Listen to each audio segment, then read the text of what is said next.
trade okuva ku farmers house okuzitwala Entebbe emiliyoni 4 emiliyoni bimeka ampulirize miliyoni 4 0 emitwalo 10 0 emitwalo 10 kanzije tutandikira wenyini Waiswa.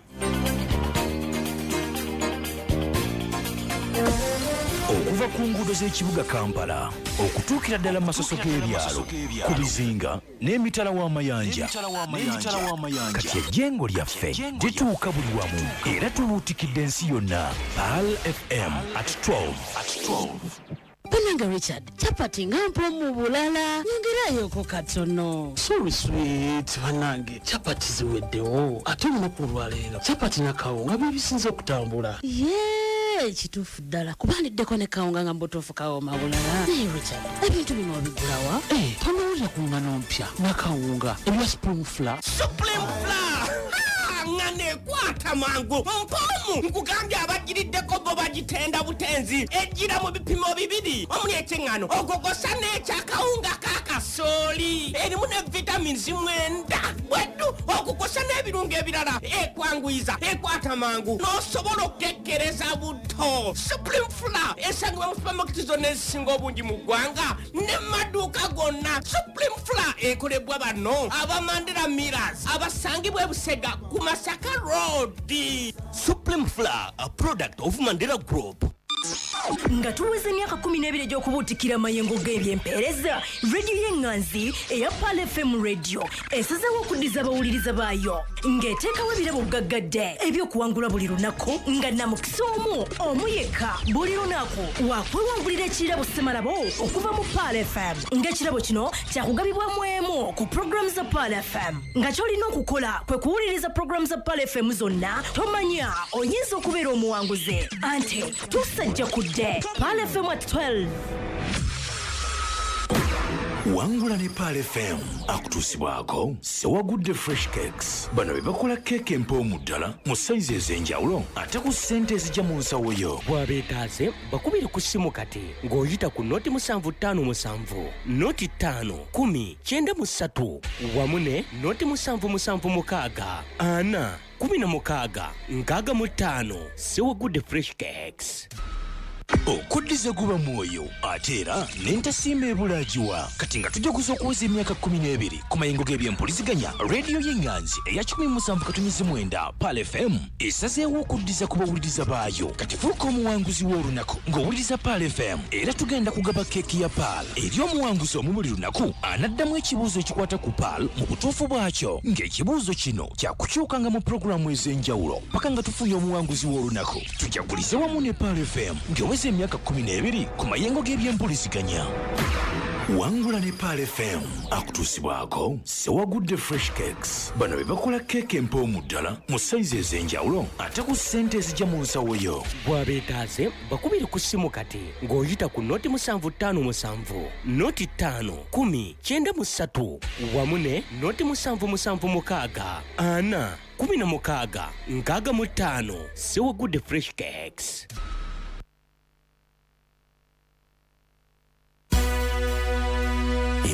Jichukumu katunizi mwenda PAL FM radio yo etalinza nsonga yonna. Chikumu katunizi mwenda PAL FM ekula ly'omuntu wa bulijjo. NAMWATULIRA. No, it is you who has mislead the public. No, because you're interrupting. If you have a no, you are interrupting, my brother. You're interrupting, and when you interrupt, I'll reply. I am not the type that is bogged down. I'm not. NAMWATULIRA. Essaawa zino obukulembeze bwa National Unity Platform buli mu mikono gyaffe. Kunga NUP kunga. NAMWATULIRA. Muze Kibalama ensonga ezimutawaanya zeetooloola ku nsonga 3. Ensonga esooka alinga ali mu buwambe. Ekyokubiri Muze Kibalama tulina omuyambako ayinza okuba alina ekizibu ku mutwe tetumukuba. Ekyokusatu Muze Kibalama embeera mbi.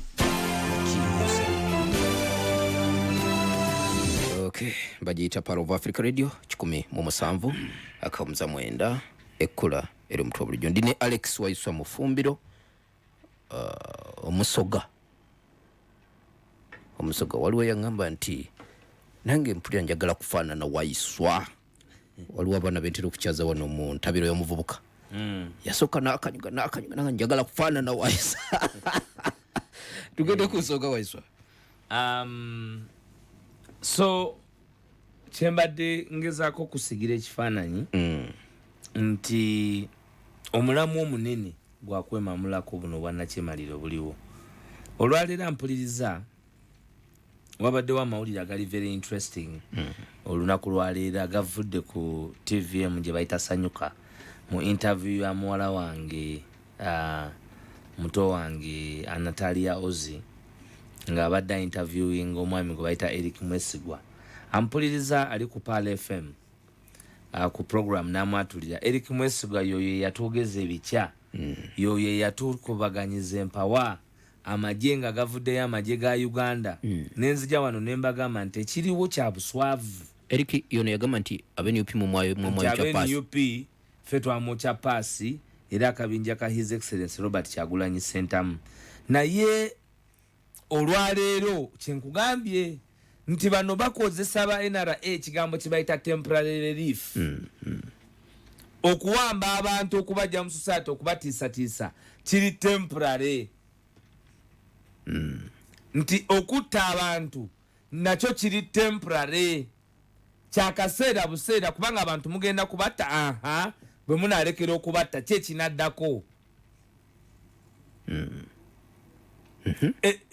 kino kiri temporary kyakaseera tekisobola kusolvinga the problem. The core problem of the country is bad leadership augmented by General Yoweri Kaguta Museveni and the cohorts.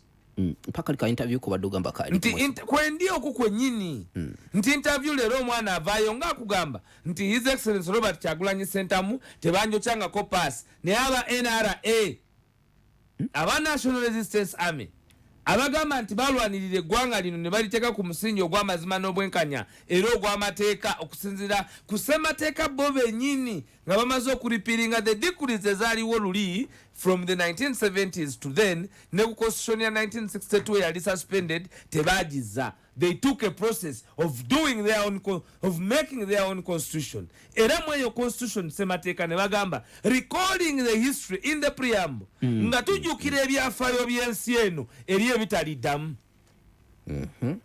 Jeno Kulaije omwogezi w'amagye nga tatudde mu kifo kirala kyonna naye atudde ku headquarters z'amagye n'aleetera eggwanga ebiboozi ebyabatamiivu ebyabanywi b'amalwa ate amalwa gali agataliimu atipi naga nti kakati obuzibu tubuzudde NUP yewamba abaana era NUP newamba abaana yebookya ne paasi ono wuuna amazima agatuwadde abitugamba nga naye agamba jeno nabagamba nti obuzibu obuli wano kati ebitiibwa by'omu magye ebya wano nabyo bya kiwaani bya pungulu abasaanidde okubifuna kayonga emboozi ya Namwatulira nze nikuzindaalo kati katuwuliriza abafuna ebitiibwa bino si be basaanidde okubifuna teba training.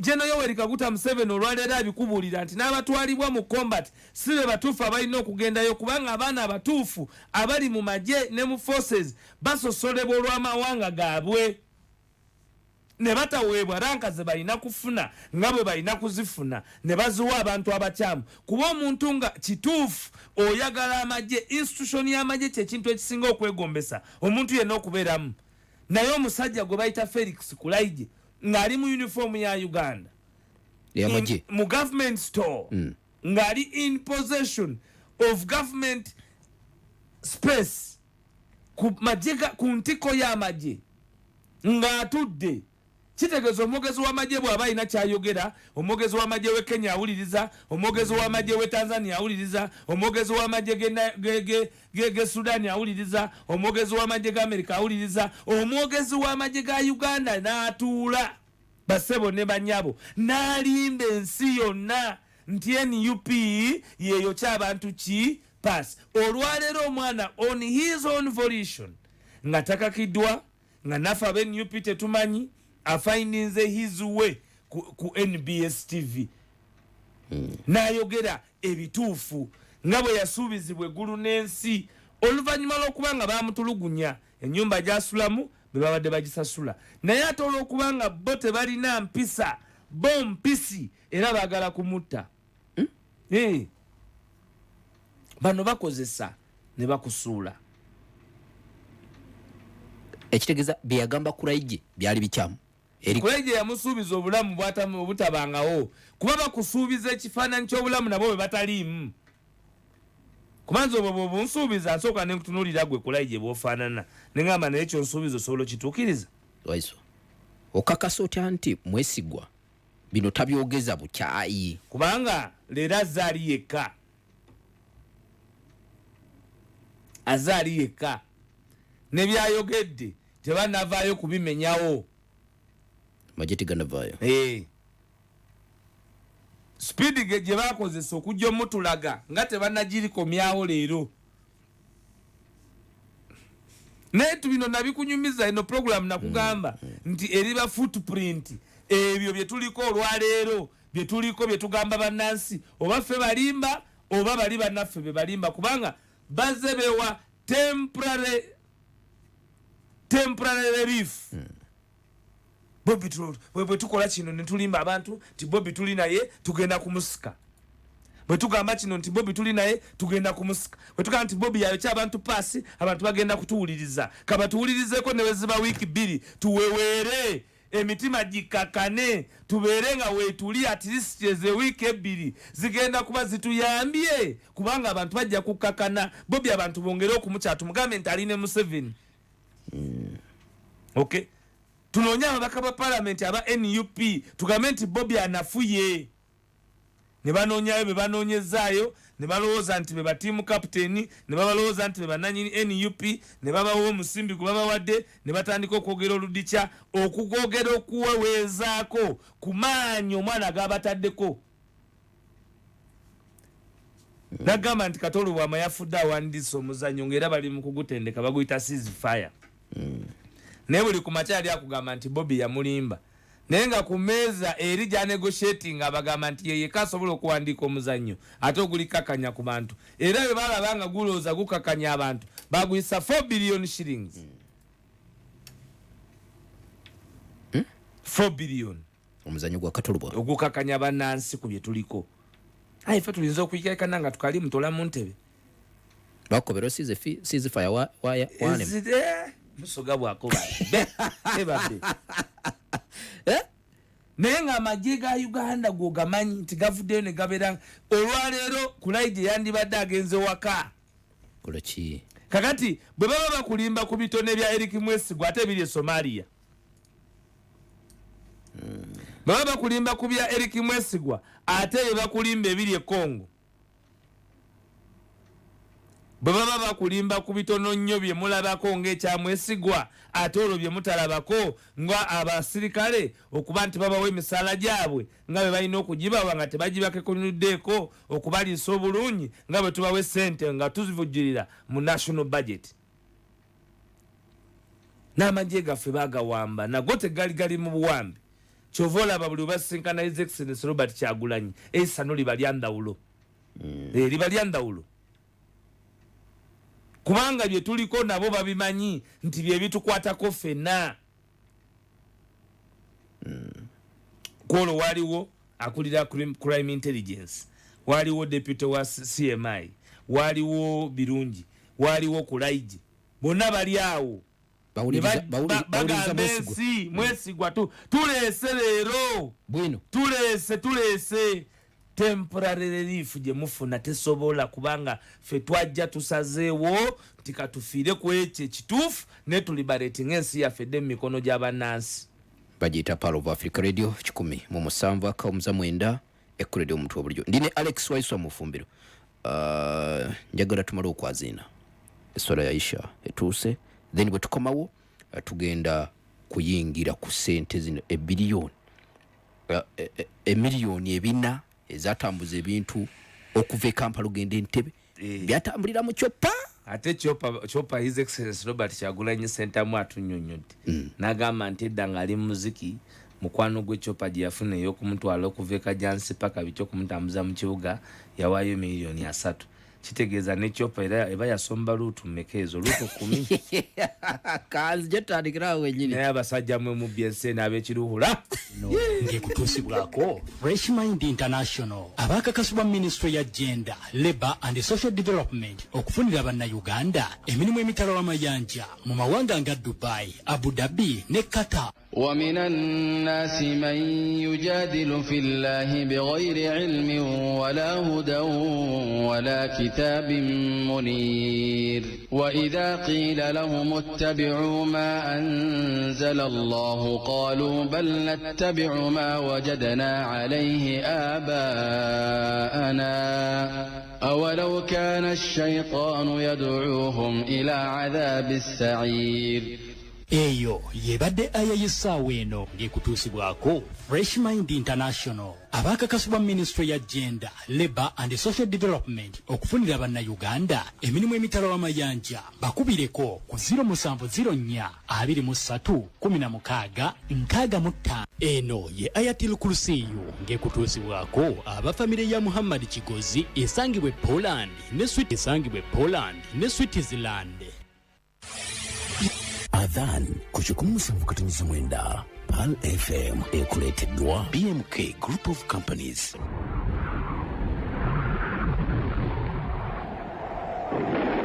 قال رسول الله صلى الله عليه وسلم يغامب مبكا wa Allah okusasira kwa Allah kubeere kuye n'emirembe idha sami'tum almu'adhdhin bwemba mulidde omwazinyi faqulu mithla ma yaqulu almu'adhdhin muddemu ng'omwazinyi bwagamba Allahu akbar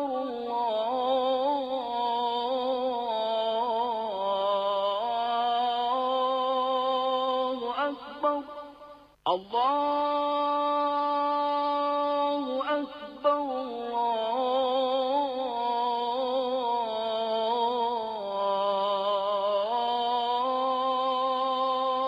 Allahu akbar أشهد أن لا إله إلا الله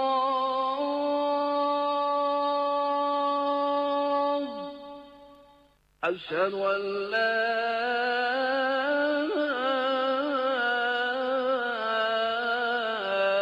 إله إلا الله أشهد أن محمد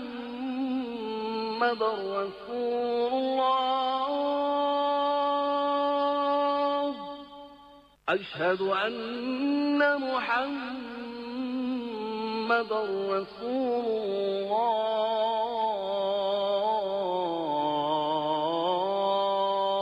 الله حي على الصلاة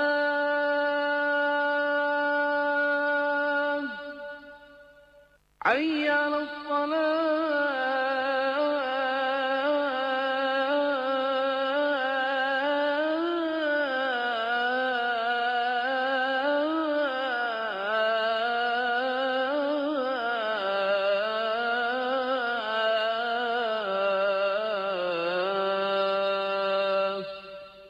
حي على الفلاح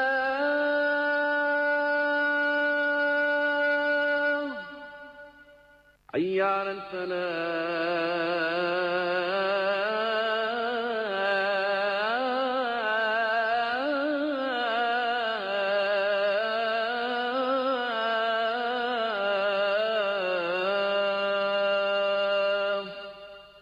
الله أكبر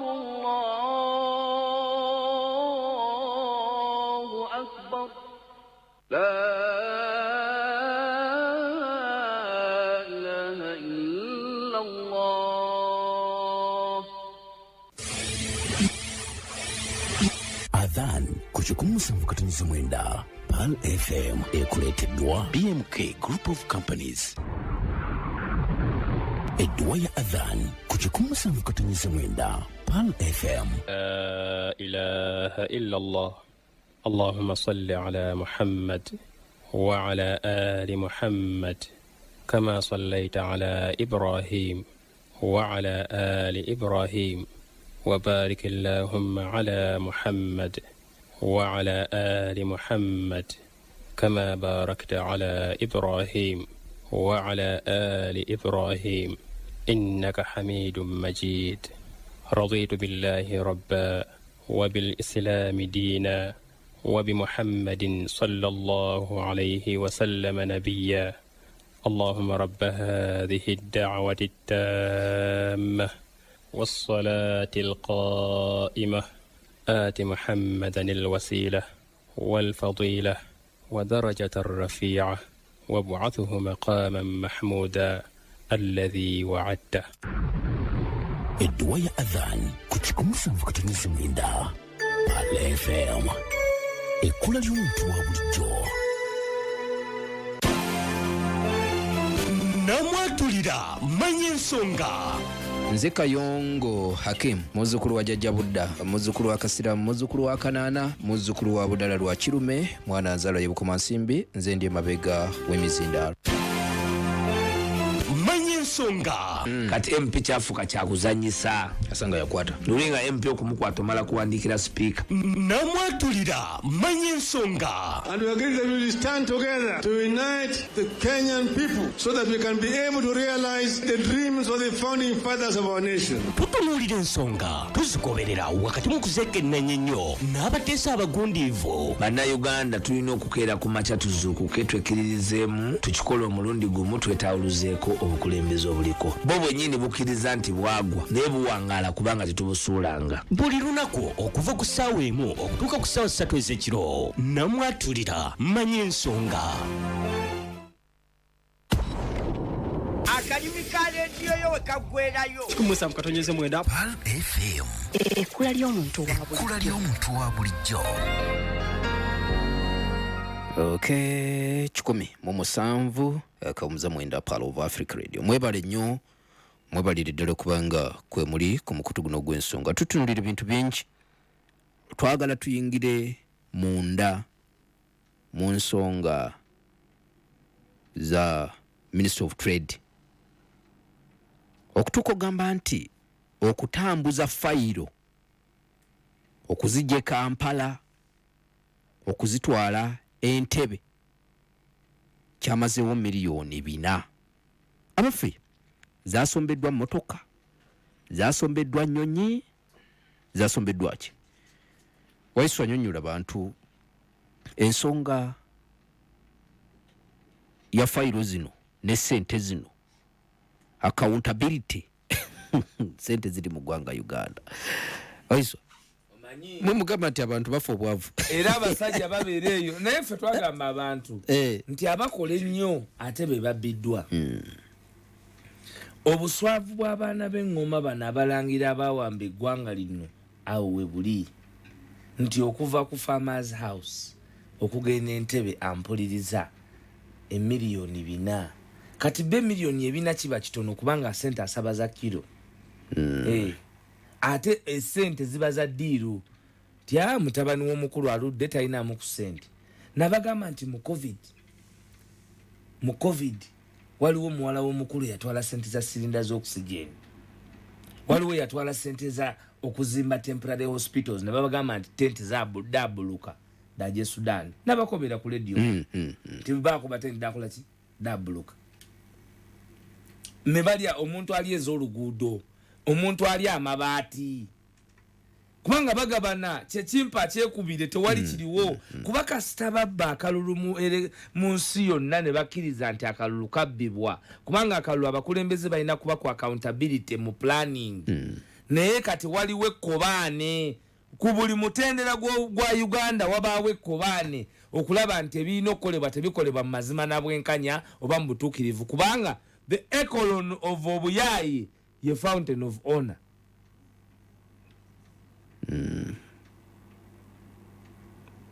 Nti byabagamba mu lukiiko ate ekiro babawa biragiro birala ebimenye ebyo byaba bagambye. Bagambye parliament eri mu kunoonyereza ku nsimbi. Ate era bikomaawo ate abamabati bakomyewa kuba ne parliament yennyini bw'ogikuba mu tooki n'oleeta tooki n'ogikubamu mu parliament abo bonna abasinga baba ku mpingu. Kakiiko mpaka yakaliko nkugambye bwewakuba mu tochi bwekuba tochi mu parliament bwekuba tochi ku expenditure ya speaker ng'omuntu kuba speaker akozesa obuwumbi bumeka okutambula abroad kati bamubaninga okutambulayo naye mmeka ezizze mu ndyanga ya gavumenti kubanga baba budget nze paya supplementary speed budget ko bagisabira bonna yerevo yemu batuula okutemeratema ekisambyo kitemeratema eggwanga naye mu kukitematema bakitema nga bonna bakwezza ate nga sirimbye n'akakiiko kampaka bagenda kagulirira lipooti ebere yagadibe nga lye tekajja kufulumya bituufu newe bifuluma bagenda kubidibirira sipiika gwe babakoledde omukisa okusolooza mu makampuni ag'enjawulo not program bagita namwatulira ate byetwogera tubisimbako essira era tubirinako ensa lipooti tejja kuba ya mulembe tewali eyo palamenti yennyini yeyawalooko sente nga bintu byagadibe nga lye ne bawa kampuni y'abantu eya construction naye gwomanyi kampuni meka ezigudde eza construction nga teziyambiddwako zimu yafaako aba ez'abannansi eyo engineering department bagamba bakoba contractors company ez'amaanyi nti okuyamba ku local content okulaba nti kampuni zonna zisobola okufunamu mulina okubanga mulina equipment ya over $1 million bannayuganda abalina kampani za construction ne balafubana ne bagenda ne beewola sente basobole okubayambibwako okufuna contract bazibawa kampuni nezigwa z'abaana baŋŋoma olina kumala kulaba oyo avunaanyizibwa ate bwe bazifuna ne bajja baziwa bana batalina buvunaanyizibwa yeri gye walaba yali ekatosi yeri gye walaba yali oluguudo oluli olwawa olwa bridge eyekamuli Waiswa miliyoni zino ebina zatambuza zitya empapula wenjagalawo baba badirire buli yedda akweterawo ng'amabaati bwe gagula emitwalo 7 aganita amongo naye nga lya mitwalo 27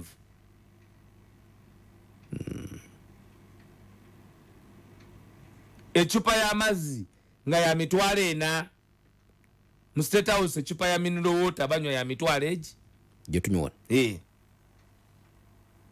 toilet paper gye bakozesa eri mitwalo 15 toilet paper ey'enkumi 2 eri ku 15 neweebuuza nti olupapula luno bagonza lukikaaki baleta muti gwamuwowo kalosa muti bagulimawa guno abalangira bakozesa muti gwawa kubanga tebafa ku munansi tebafa kuki temulina kyemuyinza kubakola ng'oli pasito omufeere bwe yabagamba bujinga okusituusi nti temulina kyemuyinza kola ki kubanga ensi bagiwamba n'emmundu era basobola okumanyira bannansi newoba wano toziikwawo toziikangawo na muntu wono naye oyimirirawo n'ogamba nti ate banankola ki njagala owunziko ekyamabaati tugende ku nsonga endala so obulyake obukenuzi mu Uganda abantu kati bali ku kimpe nkyekubire bw'oba olina ow'amagye asobola okujja olw'okusulawo olunaku lumu n'atwala olunaku olwo Felix Kulaije yaspendinga amagye ku mboozi ya Eric Mwesigwa gaspendinga miliyoni 7 mwaga classified kwolwo olunaku kwebyo ne bamusayiningiranga ne bagumugulidde ennyumba ya 1.5 billion kati olwaleero omwana abagamba tebiriiwo naye bakulaije for temporary relief n'okwematiza eka nti tuliireku which is not supposed to be the case NNC gwe noŋŋamba nti mulidde bina okay kyekitwala miliyoni 4 bad infrastructure bani abali responsible for bad infrastructure Kayongo ebudget eripairing emmotoka mu Uganda budget eripairinga motoka mu Uganda nene okusinga egule motoka kubanga weya nteya ye motoka olw'enguudo embi eziri wano mechanical challenges ziba nyingi era sente nyingi ze tuspendinga mu magalaji ku motoka za government chovola buli mwaka convoy zirina okugulibwa empya wadde motoka ebaya 0 mileage bagiyita Pearl of Africa Radio Waiswa nina ekintu ekimbobya omutwe era olwaleero njagala nve wano ng'ombulidde amazima gaakyo ani founder wa people power kubanga bye nawulidde ebyavudde Masaka ebigambo bya Mukaaku ye founder wa People Power mwe kintu mwabuukira kibuukire era ne muva ku nnono ani founder w'ekintu ekyo Mukaaku okujjako ng'ekigambo founder sikimanyi naye bannayuganda be bafounder ba People Power bannayuganda be bafounder ba People Power kwa People Power teina founder People Power ye People Power kigambo People Power kimanyi manyi gachi manyi gaba kati goyinza gantu watandikawo amanyi g'abantu amanyi g'abantu gabadde nabukulembeze ate ba Mukaaku bo batandika nga bapakasi ba kibiina Mukaaku yajanga mukozi era yali mukozi kituufu tabangako na nanyini wadde member Mukaaku olwaliro kino bannayuganda bakimanyi tabangako member yali mukozi mu kibiina kyova olaba yagobwa ng'avudde ku ky'obukozi ayagala tokola ekyaba member yali ayagala kwewaŋŋamya anti yajjanga mukozi era mukozi yali mukozi kuba twali tulowooza yali mukozi wa kibiina kati lwaki nze nziramu omukozi ng'ekibiina kirina bannanyini kyo era bannanyini kibiina bakeera ku makya ne bamugamba nti gwe contract yo tosobola kola naffe toli mwesimbu toli mwerufu bamanyira ebintu bya DP genda ekyagobya Mukaaku si mwerufu butaba bwerufu butaba mwesimbu erimanyi g'abantu simple Mukaaku yesimbawo kuba namunigina kati ate gwe oli mu nnyumba y'essabo oyogera otya ku biri mu kereziya oli mu ssabo oyinza okulengera ebiri mu kereziya so kirungi nnyo abantu okwogera ate ekintu kye boogerako ne bagamba nti bwe bakitandikawo kitegeeza kitambula bulungi gwe toyinza kwenyumiriza mu kye watandikawo nga kyafa naye abo bonna abo ate bo balwala Mukaaku alina tiimu ate eriwa omuntu atalina domestic policy tayinza kubuuza foreign policy Waiswa mpuliriza Mukaaku alina tiimu anti wuliriza atalina domestic policy tayinza omanyi ebyo nga His Excellency Robert Kyagulanyi Ssentamu tanajja ffe bannaye gwe kankubuulire ninayo omuntu ali mu parliament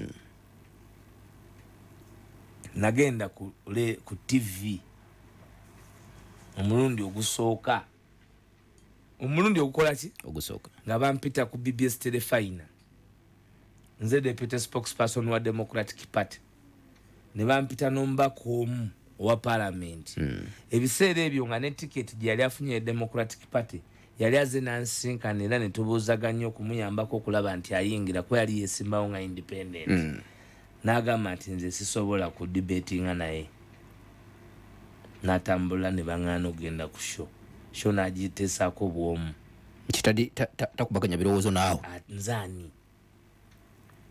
nzaani akubaganya ate ebirowoozo nange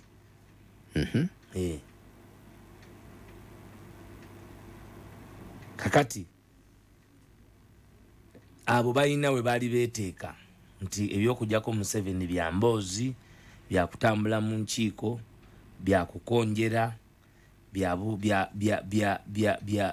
byakukumpanya because babadde Mukaaku agamba Museveni mumulekedde nnyo emirembe temumuyuuziza muyuuyiza nga bo bwe bakolanga tabangawoko nga court martial ewozesa ba civilian nga bwe bawozesa paka leero Museveni tabeerangawoko nga tali recognized international nga mukulembeze nga bwali leero Museveni tabeerangawoko nga functions za government zonna zadda ku muntu omu amuvuganya era yamuwangula mu kalulu nga bwali kati nakugambye nti kato yafa awandika ceasefire nkubuulidde nti buli bakeera ku makya byonna bye bakola abayimbi baani bonna bakola against the movement of change against the power of the people ate okikulaga nti si founder kubanga tategeranga nati kiri amaanyi g'abantu it is organic the rise of Kyagulanyi one of the points of the rise ndowooza nja kufunayo program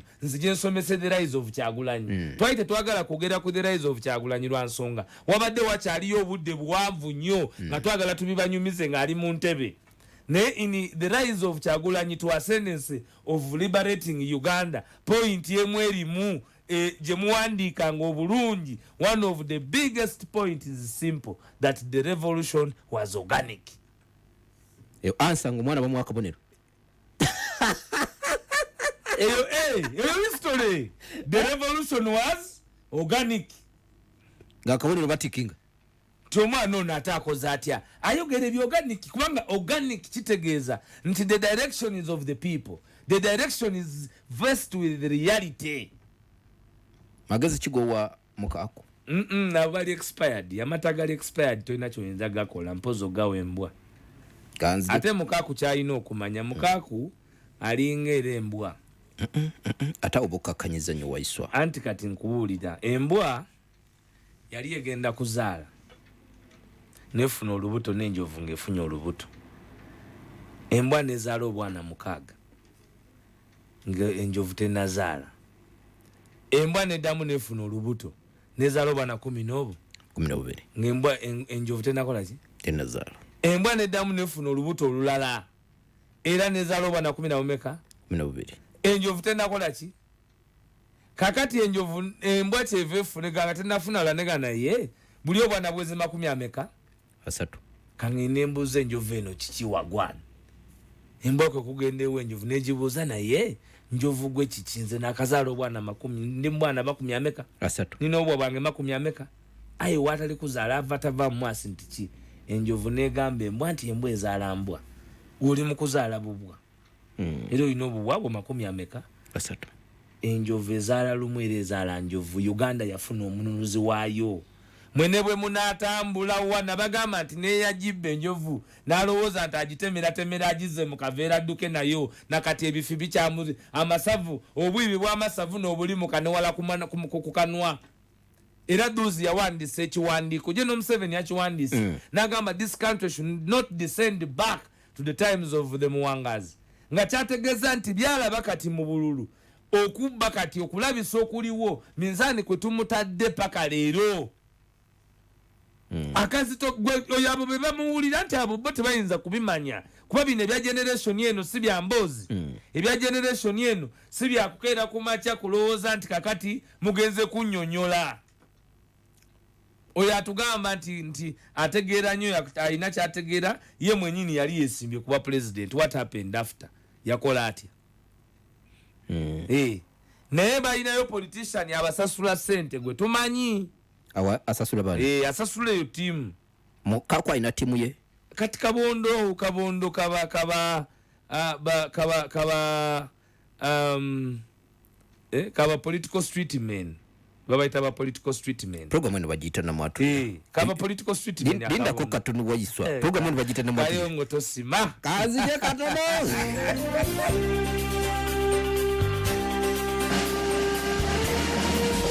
Tupwanjulira Fortune Gold akolebwa Bidco Uganda Limited mu bipimo ebyenjawulo ekitundu kya lita emu 3 n'obudomolo obw'5. Fortune Gold butto mulongoofu talina bulabe bwonna ku bulamu ng'agibwa mu nsigo z'ebirime. Fortune Gold ekyokuddamu kyo eri ebyetaago by'okufumba. Butto asabikiddwa obujja mu ngeri eya zaabu. Fortune Gold akyusiddwa obukyusibwa mu ndabika yokka. Woomesa by'ofumba leero weegulire Fortune Gold mu dduuka lyonna erikuliraanye ne supermarket. Fortune Gold omi bwa Uganda. Buli kumashazukuka sanyu kurasfa lunakulupye bilatabipye rasfa achusizabolamu tukwaniriza mu family yaffe y'emifaliso gya Rose Form. Muno mwe muli buli kika ky'omufaliso kyonna kye wali owulidde. Rose Form, ensi y'ebirooto ebirungi.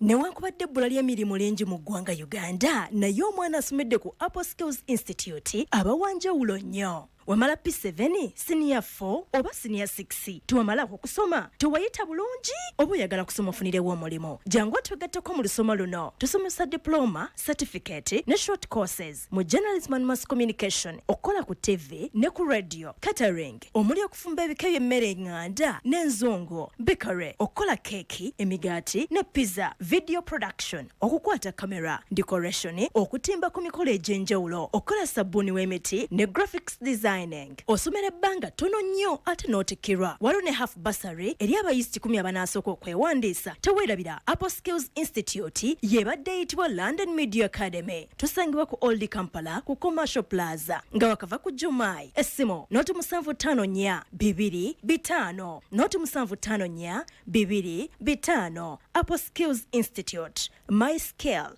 my job, my future. Okuva ku nguudo z'ekibuga Kampala okutuukira ddala mu masoso g'ebyalo ku bizinga n'emitala w'amayanja kati ejjengo lyaffe lituuka buli wamu era tubuutikidde ensi yonna. PAL FM at 12. Nga tuweze emyaka 12 egy'okubuutikira mayengo g'ebyempeereza, radio y'enganzi eya PAL FM radio esazeewo okuddiza abawuliriza baayo ng'eteekawo ebirabo gaggadde eby'okuwangula buli lunaku nga namukisa omu yekka buli lunaku wakwewangulira ekirabo ssemalabo okuva mu PAL FM ng'ekirabo kino kyakugabibwamu emu ku programu za PAL FM nga ky'olina okukola kwe kuwuliriza programu za PAL FM zonna. Tomanya oyinza okubeera omuwanguzi ante tusajja kudde PAL FM at 12. Wangula ne PAL FM akutuusibwako Sewagudde Fresh Cakes. Bano be bakola keeke empoomu ddala mu sayizi ez'enjawulo ate ku ssente ezijja mu nsawo yo. bw'abeetaaze bakubire ku ssimu kati ng'oyita ku noti 757 noti 5 10 93 wamu ne noti 776 ana 16 65 Sewagudde Fresh Cakes. Okay, bagiyita PAL of Africa Radio 107.9 ekkulu ly'omuntu wa bulijjo. Nze Kayongo Hakim DNA Alex Waiswa Mufumbiro amyuka omwogezi w'ekibiina kya NUP. Alex, Yes, sir. nabadde ngoberera nobawe yampadde obubaka. Wayiseko Sembabule? Twabadde Sembabule. Nibagamba wayise Sembabule n'osisinkana abeera muganda wa Museveni. Sodo. N'osinkana Sodo omuganda wa Museveni.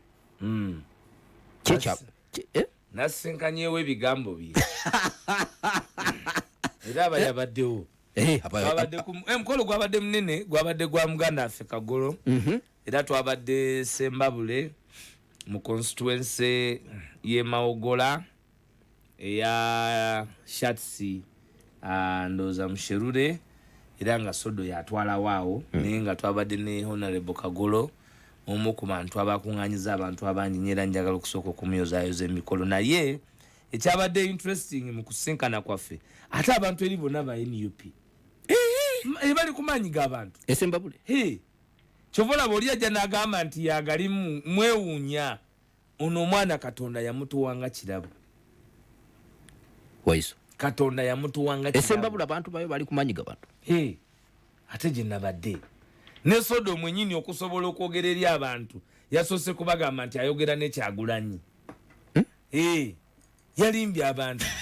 Era Sodo njagala okusinzira ku muzindalo. Lwaki ojanga olimba abantu nti Kyagulanyi yogera naye? Nti yayogera naye n'amugamba ali ekisooka akkiriza nti Kyagulanyi ye president wa Uganda. Kubanga yagambye mu bigambo bye. Yagamba mu bigambo bye nti Kyagulanyi ayogera naye era yamugamba alindeko. Yamugamba akole ki? Alindeko. Naye wadde nti yamugamba ebyobukulembeze alindeko akaseera kakyali yagira aleka muzeeyi. Soda atoyogera ngani ng'omugamba oti alindeko. Naye naye akkiriza nti amaanyi kubanga ekyogenda okukyogera nga wooli otegedde nti bawagizi baaliwa? Booli. Tuliwa? Sembabule nno gwampuliriza. Omuliro gwali Sembabule nga gwali gw'amaanyi. Teriyo bamanyi bawulira lwenjogera. Nogamba ki oli aho? Hati naye nabo nibende mpinduka. Nibende mpinduka. Bantu bempinduka. Apana. Agamba gwakowa. Nikugambira nibende mpinduka. Era nanyonyola nti omanyi Bobi alindeko. Bobi tagenda kulindako. Ffe bannayuganda twamuwadde obuvunaanyizibwa obw'okukyusa Uganda. Abantu b'Sembabule babagamba mugumizemu. Batugamba tugumizemu. Kubanga nabo bababako ettaka lyabwe. Bano abajja obuze ettaka bakola ki? Bali batwalako. mukolo gwali kala DC chairman LC5 naye bonna ate bakkiriza nti ensonga zeetaaga okukyusaamu wadde ngera bamanyi nti Kyagulanyi yalondebwa era president Kyagulanyi yayogerako eri abantu endulu nevuga yaweereza obubaka endulu nekola ki era njagala okusima abantu b'Essembabule wewawera batusomoozeza nti tulina okwettanira okubeerayo kuba okutiisatiisa ettemu basodo babeereyo baali befuga ekyalo bwe babalimba tiyalina Kyagulanyi tera yayogedde naye juzi naye amanyi bulungi ate n'ekyokubiri obwobukulembeze by'obwobusika nabyo babigobye. Linda kunkubuuze sodo wagundi ki wakibiina ki? Sodo muganda wa General Yoweri Kaguta Museveni atekwa kuba wainiremu wali anti amanyi tojogera kiki ekyamukasa okugamba abantu nti njogera ne Kyagulanyi asobole okufuna omwaganyi ogwogera gye bali asobole okufuna omwaganya Ssembabule mwamweddiza ogwogera gye bali ne MPR weera yasiimye nti aweereza kyenkugambye naga nti omwana yasikira kitaawe ebyobukulembeze by'okusikira omwana asikire kitaawe tebikola kubanga eri emawogola byagaana ayogera ebyo ye Sodo akugamba nti ebyobusika omwana asikire kitaawe okusinziira ye bwana by'Essembabule tebikola ng'ageraageranya Shatsi Musherule amugeraageranya okuba nti yasikira kitaawe Sam Kahamba Kuteesa akugamba tebikola ki abyogera muganda wa General Yoweri Kaguta Museveni ali ku muzindaalo aga nti Bobi oyo mutugambira alindeko wadde omwego muliko wano byabadde ayogera yabadde abikakasa ate yabyogera babimukase oba nkuzanyire katambi NAMWATULIRA nzanye katambi tekali munde limbo tukazana bantu bategeera nti tutuwa yabuwayi amaloboozi tibagaidi amaloboozi gampe nkakasuba ddala Sodo nagamba abantu nti Kyagulanyi nange byansobedde nenga nti babeereyo ne babiwuliriza mu kisenge Sodo wuno mumpe malo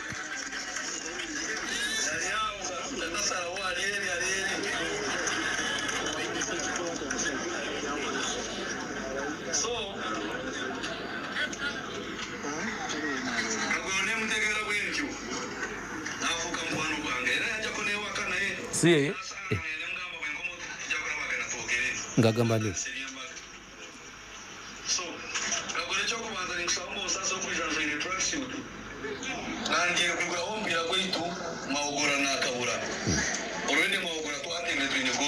bawulira abantu bawulira kubanga kati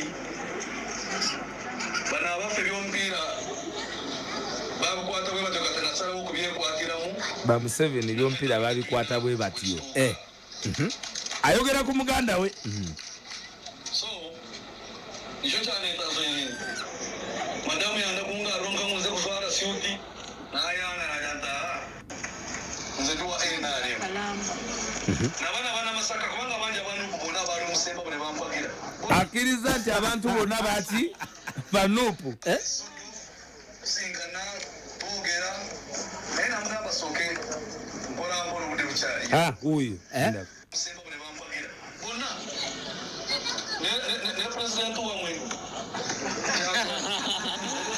namugambako nemugamba Kyagulanyi idea gyoyina nungi okufuka president oba okubeera omukulembeze w'abantu sikibi naye okyabulamu katono lingamu so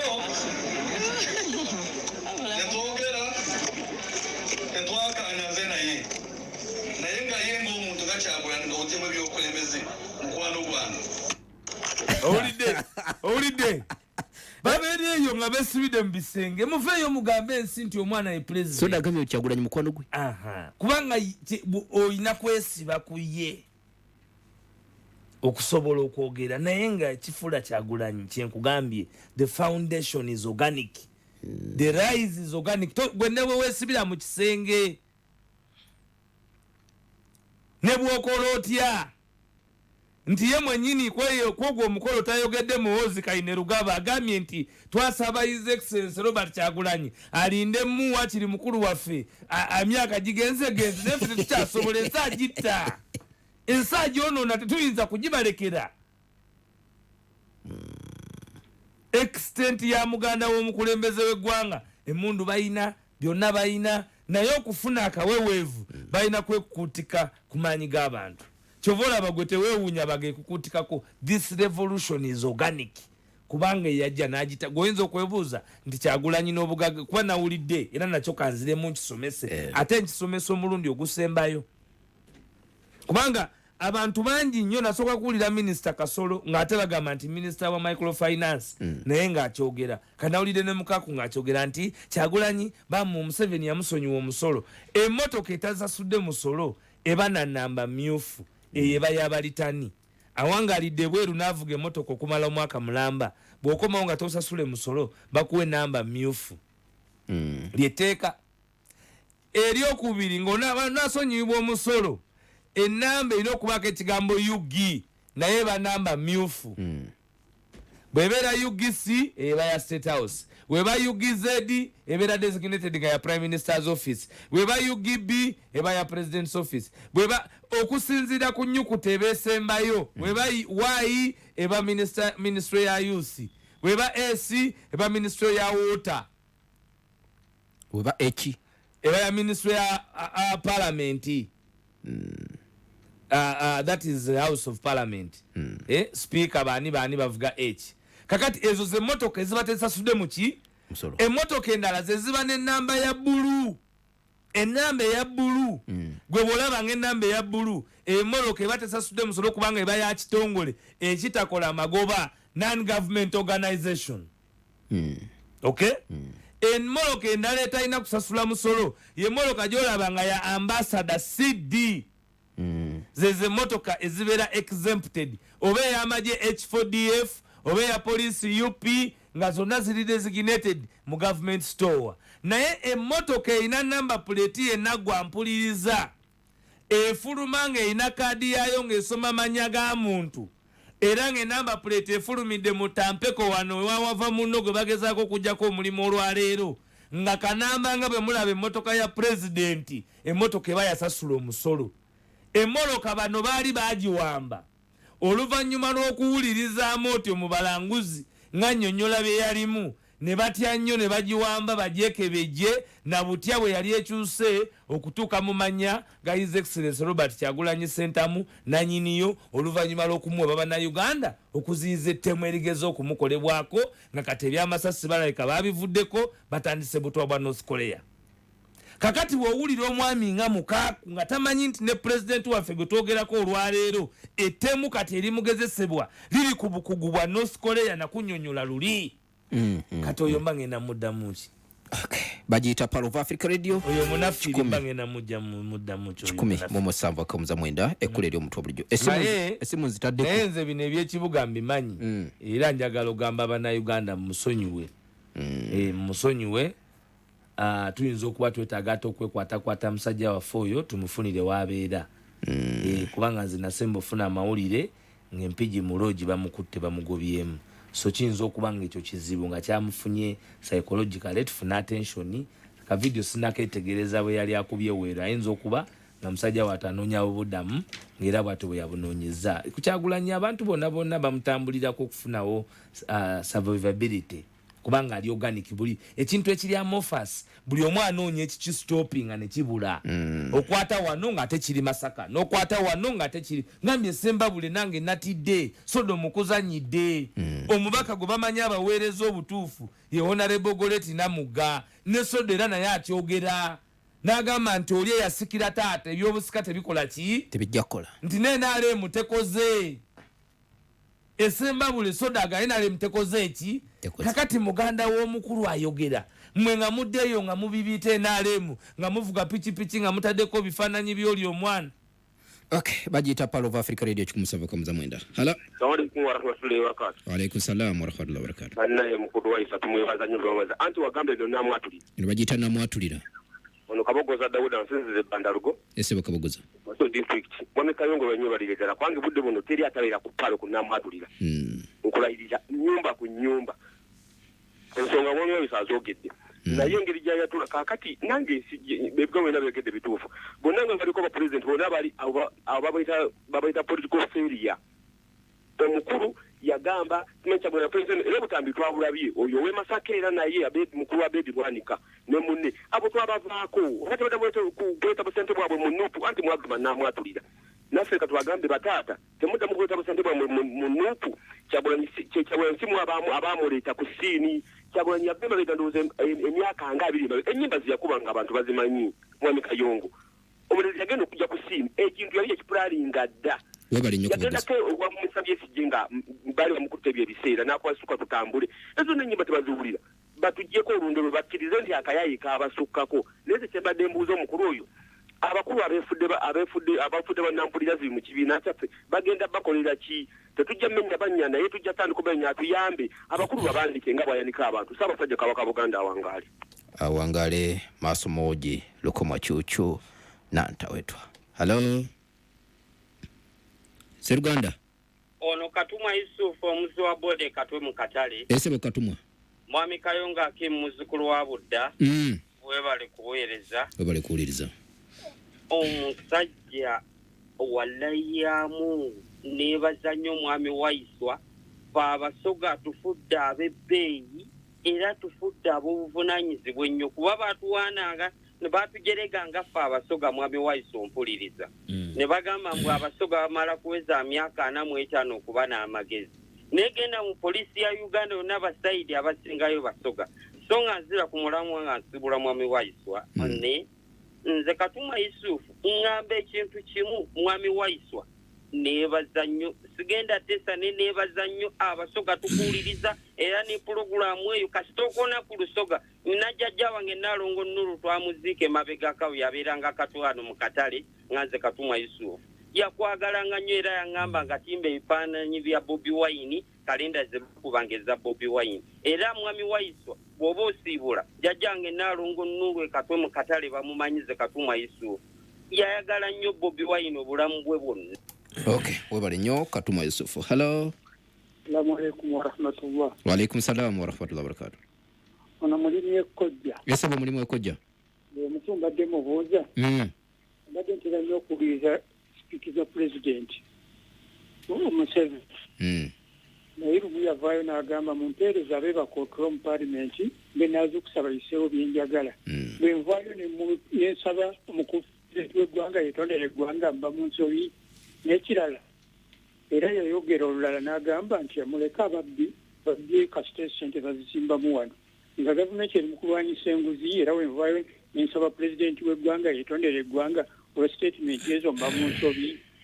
Webali nnyo omulimi w'ekojja ensonga yo ewuliddwa amasimu nga laba gakyayekana nnyinza obutakwata amasimu malala nekkiriza nkujjukiza bannaffe aba Madina Jaffa Gamet basangibwa ali ku Qualisel Building edduuka namba BP 2 bakutegeeza nti bakuleetedde ebyambalo by'obusiraamu amakanzu sharia habaya kamizo n'ebirala byonna bagamba gendawo bakuweereze bakubire ku simu 0752932010 okumanya ebisinga kakati mu abavubuka bagala okwetaba mu programu entabiro y'abavubuka ebeera wano ku 107.7 Pal FM ebeera obulirwa mukaaga etandika saawa 10 paka saawa ziba 11 programu eno muwe bw'omukisa ne mujja ne mukubaganya ebirowoozo ku bwereere kati abagala okwetaba mu programu eno mukube kwene simu 0753237575 0753237575 Homeland Media Institute abagala okutuukiriza ekirwete ekyokola ku radio ne ku TV mwekwate Homeland Media Institute basangibwa wali Kawanda nakyesanga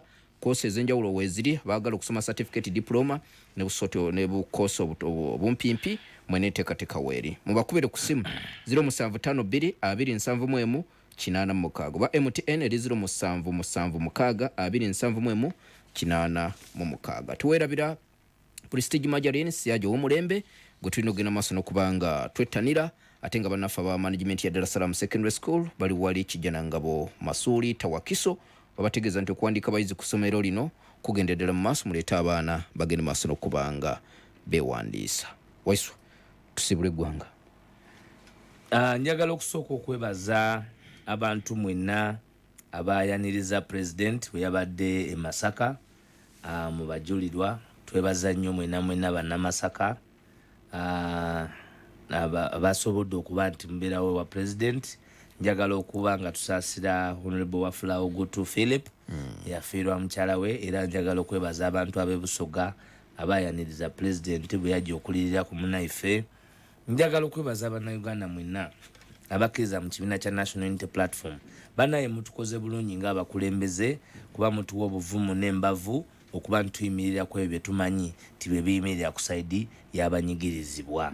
Nawuliddeyo akatambi aka political identity era ndowooza nja kufunayo obudde nzije mbulire bannayuganda lwaki mu byobufuzi kati Uganda eri ku level weeri. Naye kyenyinza okukakasa abantu nti ffe nga generation omukulembeze waffe His Excellency Robert Kyagulanyi Ssentamu abasoga gwe bakazaako eri Angobi era olwaleero akyaziiza bannaluweero. Njagala okuyuzaayoza bannaluweero mwena ababaka babaddewo Honorable Brenda Nabukenya, Honorable Hassan Kirumira, Honorable Sekabira, Honorable Sekitoleko, Chairman Kibirango n'abalala. Ogwono gwe mujiji gwa tiimu His Excellency gwe yaleeta mu Parliament ogwawangula bulemeezi abasinga gye bayitanga mmeka ya nakyemalira naye nga kateri mu mikono ereeta embeetebwa National Unity Platform. Njagala okwebaza okulungamizibwa kwa President His Excellency Robert Kyagulanyi Ssentamu n'akakiiko ke Secretary General David Lewis mutumiddeko. Nejjowero takoze mu Parliament eyo abadde akyata naye omusaasira n'obbo w'amabaati n'osanga ow'ebina n'osanga ate yaleeta emmese kwegamba bano bakaduula bukaduule bakavuula bukavuule buli wamu bali kunagaana bunagaane naye yeye enkola ya taamwegenda ebamu abantu okulowooza nti ensi egenda kuggwawo naye tukakasa nti tebasobola kugira ne bagimalawo. Tulafuubane nga bannayuganda bireme okuba mu mboozi bireme okuba mu kuwuliriza Alex Waiswa Mufumbiro kubanga tulina okutuuka ku lunaku lwe tulina okufungisa tugambe nti ekimala kimala obwanna kyemmalira weewaawo tubufulumye mu ggwanga lyaffe tugende mu Uganda empya. NUP eyimiriddewo ku malwaliro NUP ge malwaliro amalungi, NUP ge masomero amalungi, NUP bwe bwenkanya mirimu, NUP ge enguudo ennungi. Is the infrastructure eri modani ey'omulembe omwagulanyi byebyo bye beeyimiriddeko okulaba nti Uganda esobola okugenda mu maaso. Njagala okutumira ku jjajja omugenzi abantu baffe abajjajja omugenzi Nalunge Katwe bwe batugambye jjajja Nuuru kitalo nnyo kitalo ddala inna lillahi wa inna lillahi rajiun. Bannaffe abawangalire kata ababeerako tubatumidde abali e Dubai tubatumidde. Ono musajja agambye nti bw'avaayo na kaka president okwetonda olwa statement zajjako. President temumunoonya kwetonda tumunoonye kumujjako okujjako olunaku olwaleero muganda wange omusoga Elvis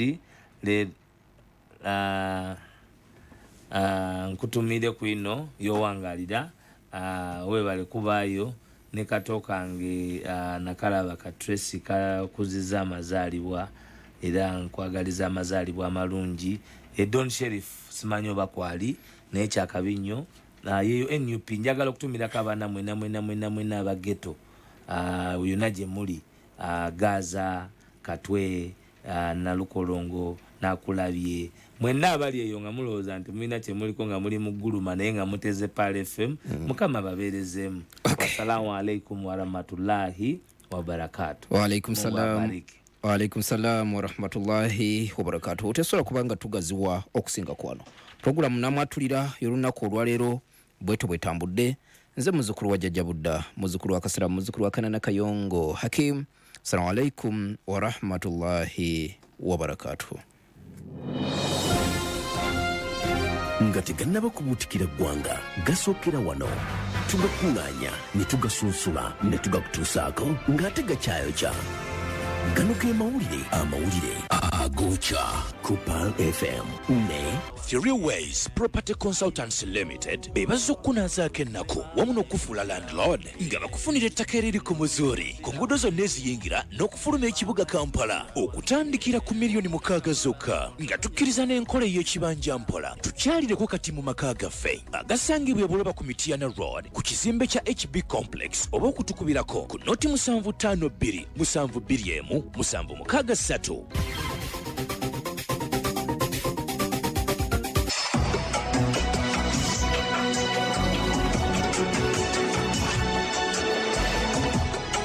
النشرة الإخبارية gano ge mawulire ku Pal FM.